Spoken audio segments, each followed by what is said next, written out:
Equality to me is everyone having a fair, equal shot, no matter what you look like, where you come from, where you worship, or who you love.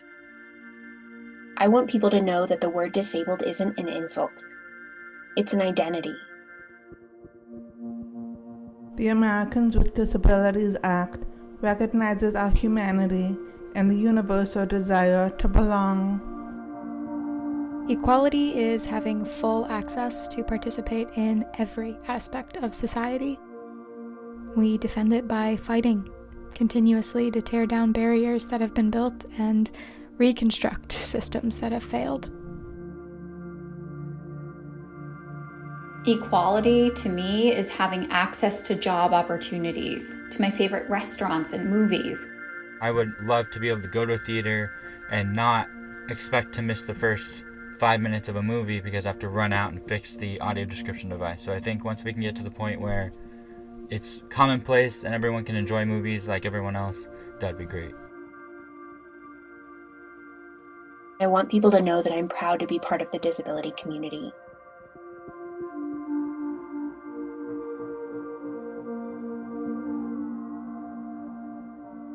The power behind the ADA is the fact that it allows me to have my voice be heard. The ADA has impacted my life immensely.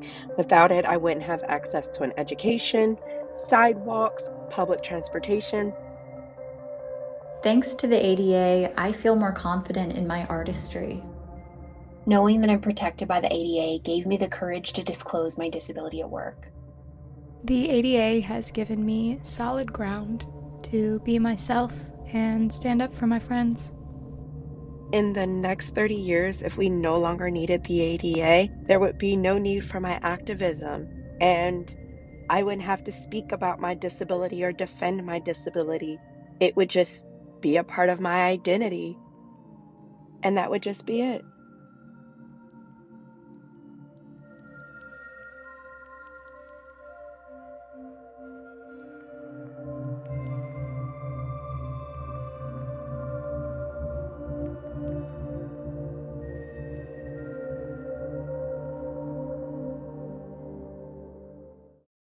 Hey everyone, my name is Nasreen Alkhateeb. I'm a filmmaker and the Senior Production Advisor for RespectAbility. The RespectAbility Lab serves to reposition disabled filmmakers in front of executives who they may never have the audience with otherwise. Today we'll be talking about intersections of identity and how those identities play a role in the opportunities creatives are finding. Most of disabled characters we see in film and TV are still straight, white, cisgendered, and male. So I'm excited to introduce you to the 2019 and the 2020 RespectAbility Lab alumni. Natalie Trevonne is an actress, model, and co-host of Fashionably Tardy. Leah Romond is an attorney and producer of Best Summer Ever at South by Southwest Selection in 2020. April Caputi is a creative associate under Disney's Executive Incubator Program. And Kiah Amara is a filmmaker, activist, and founder of Indie Visible Entertainment. As a multi-hyphenate, I'm interested to know how your identities have influenced the opportunities you found and how you leverage your privilege to help BIPOC disabled creators around you. Welcome. So Leah, I'll start with you. Can you give one example of how the lab helped propel your career? Yes, I guess becoming involved with RespectAbility was a real turning point for me. I was a member of the 2019 lab, and then Lauren asked me to come on to this lab for 2020 and help by being a senior production advisor with you, Nasreen. And I think sometimes with disability, there's a question that we talk about in the community of, am I too disabled to do this? Am I not disabled enough to do this? Like, how do I fit into this community? And my disability was a brain injury. So I essentially had a new brain placed on my head.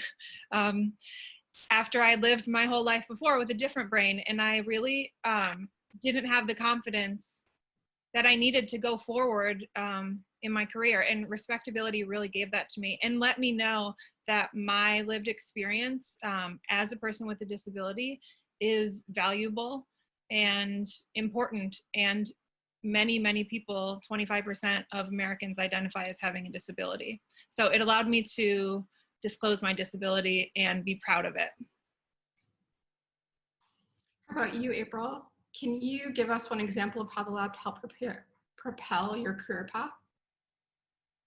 Sure. So I just want to say I'm really grateful to even be in this position, because I probably would not if it wasn't for the Respectability Lab. So one of those days last summer when I was in the program, we had a day at Disney, which was one of my favoritely anticipated days, because that was my dream company and I wanted to work for them. And we had a meeting with people from the CTDI department who was talking about all the writers programs that they had and the directive programs and a new PA program even. And I just kind of waved my hand and I said, is there anything for people who want to be executive in this field? As I thought, you know, there should be more disability representation on the gatekeeper side. And that was the passion that I wanted to achieve. And they said, yes, there's going to be a new executive incubator program coming out in October. This was July at the time. And she said to look out for the job application. So I made sure I kept tabs on that. And I applied online like everyone else and went through the interview process. And miraculously, I graciously made it in. So I'm really excited and thankful to be where I am. Nice, you were ahead of the game on that. I heard, yeah, for sure. I mean, I knew, you know, the Respectability Lab really does help people with disabilities get, you know, advance notice, you know, in front of other executives and professionals in the entertainment industry. And I just took advantage of that to make sure that, you know, I was seen and that I was ready to work. Kiah, can you give one example of how the lab prepared? Yeah, well, for me, of course, I'm the 2020 alum here, and I actually got to, like, April was somebody who came and spoke to us, and obviously Nasreen and Leah, you guys were a huge help for all of us to sort of be moving along in that path too. So I still think I have yet to find out how it will propel me, since we've only been out for about a month, but I know it was amazing not only to be able to speak to so many people, but especially people behind the camera who have disabilities, and, you know, some of the other writers who we spoke to, some of the other, you know, people who are executives, or, you know, everything from production assistants and casting on up the line was something that I, again, even though we know we're hugely underrepresented in actors and people who are on screen, we also know we're even less represented behind the camera. And so even knowing that there was one person, let alone, you know, 10 who are already doing that, was so huge to really give me the confidence to say, hey, I have something that I'm doing that I think people will really want to be a part of, and to know that there are people who are sort of beyond the gates already who are in support of all those things, which, you know, even listening to the first panel from today were some of the people who spoke to us, and are all of those people who are like, hey, bring it on, come on, let's see what you got. So that's been really great so far. Leah, can you, you know, how have you used that momentum to amplify disabled voices, the other disabled voices that are next to you? Yes. Although I have a disability, I also recognize that I am a white, hetero, cis woman. And, you know, I think about this a lot, and I think, oh, well, I could tell my story, but I would rather have a story that is much more intersectional. So I see my place and my passion in this industry is to connect the creative, the talent behind the screen and in front of the screen, to the studio executives, the showrunners, the decision makers, and gate makers. So they get hired and progress in their career, and they will become the studio, you know, the studio heads and the gate makers and the showrunners. So I do that through mentoring. I do that, my favorite way to do it is to introduce people to people at studios. So if you are an intersectional disabled filmmaker, I want to know you and I want to connect you to people. So reach out to me. April, how about you? How have you used that momentum that you've garnished so far to amplify disabled voices next to you?